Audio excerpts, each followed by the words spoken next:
جنت اور جہنم کے درمیان میں ایک آڑ ہوگی، ایک پردہ ہوگا۔ اسی پردے کو قرآن کہتا ہے فَضُرِبَ بَيْنَهُمْ بِسُورٍ لَهُ بَابٌ، جس کو دیوار سے تعبیر کیا گیا ہے جی۔ دیوار کی اوپر کی جو جانب ہے نا جی، اوپر کی سطح، اس کو اعراف کہتے ہیں جی۔ اعراف، نہ جنت ہے نہ جہنم ہے جی، اس کو اعراف کہتے ہیں۔ اب یہاں پر کون لوگ رہیں گے؟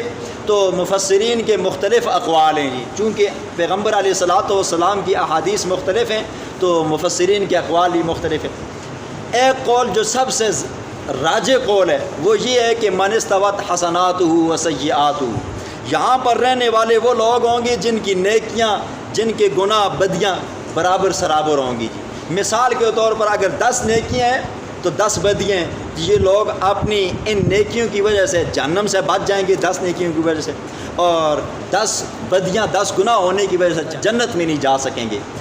اعمال نامے کے اندر نیکیاں اور گناہ برابر سرابر ہو جائیں گے، یہ بندے نہ جنت میں جا سکیں گے نہ جہنم میں جا سکیں گے۔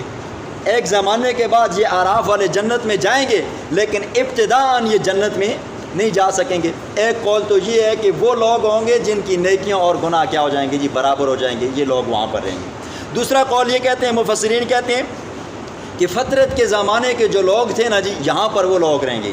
فطرت کا زمانہ کیسے کہتے ہیں؟ فطرت کا زمانہ وہ ہوتا ہے کہ ایک پیغمبر آیا، اس نے اپنی شریعت لوگوں کے درمیان میں نافذ کی، وقت پورا ہوا، اللہ نے اس کی روح قبض کی اور اسے دنیا سے اٹھا لیا۔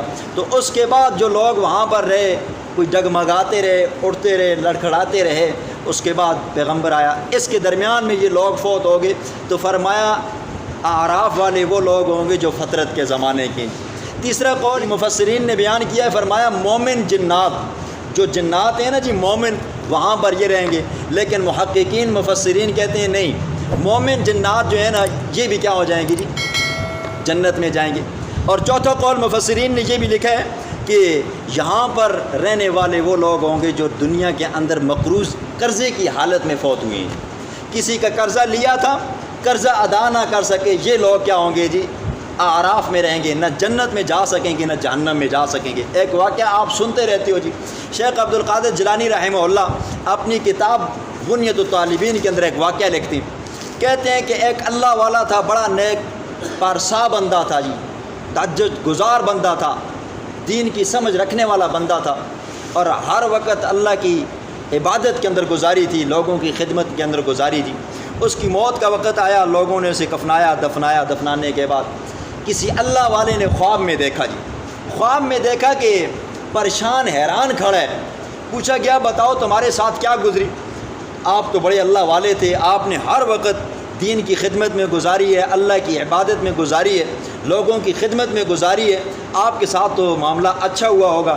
اس نے کہا معاملہ تو بڑا اچھا ہوا ہے، بڑا اچھا ہوا ہے، ہر معاملے میں پاس ہو گیا ہوں جی، لیکن ایک سوئی کی وجہ سے پھنس گیا ہوں۔ کہا کیسی سوئی؟ کہا کہ میرا کپڑا پھٹا ہوا تھا، میں نے اپنے پڑوسی سے سوئی مانگی تھی۔ سوئی کا کیا وزن ہے جی، کیا بوجھ ہے، سوئی کی کیا قیمت ہے، اور میں نے اس سے سوئی مانگی تھی اور وہ سوئی میں واپس نہ کر سکا اور میری موت ہو گئی۔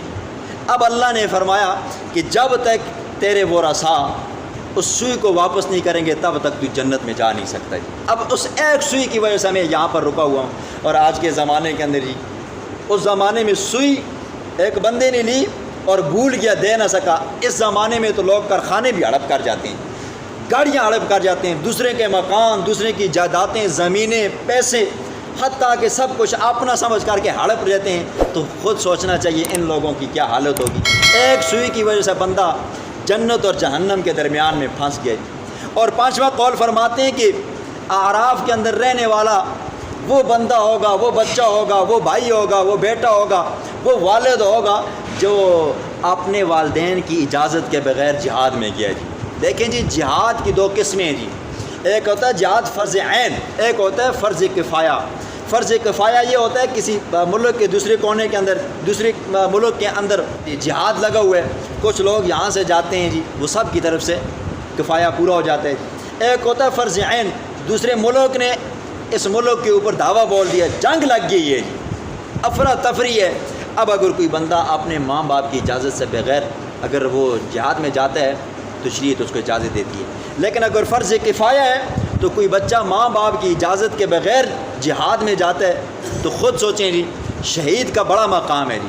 اللہ کے پیغمبر نے فرمایا جو بندہ اللہ کے راستے میں شہید ہو جاتا ہے اس کا خون کا قطرہ زمین پہ بعد میں گرتا ہے، اللہ پہلے اس کی بخشش فرما دیتے ہیں۔ لیکن ماں باپ کی نافرمانی، ماں باپ کی اجازت کے بغیر جہاد فرض کفایہ، جو بندہ بغیر اجازت کے گیا، اللہ کے پیغمبر نے فرمایا تو فرمایا کہ وہ بندہ بھی اعراف میں رہے گا، نہ جنت میں جا سکے گا نہ جہنم میں جا سکے گا۔ یہ اعراف کے اندر رہنے والے یہ وہ لوگ ہوں گے جو ماں باپ کے نافرمان ہوں گے، نمبر 2 کسی کا حق مارنے والے ہوں گے، نمبر 3 فطرت کے زمانے کے اندر ہوں گے، نمبر 4 وہ لوگ ہوں گے جن کی نیکیاں اور گناہ برابر سرابر ہوں گے جی۔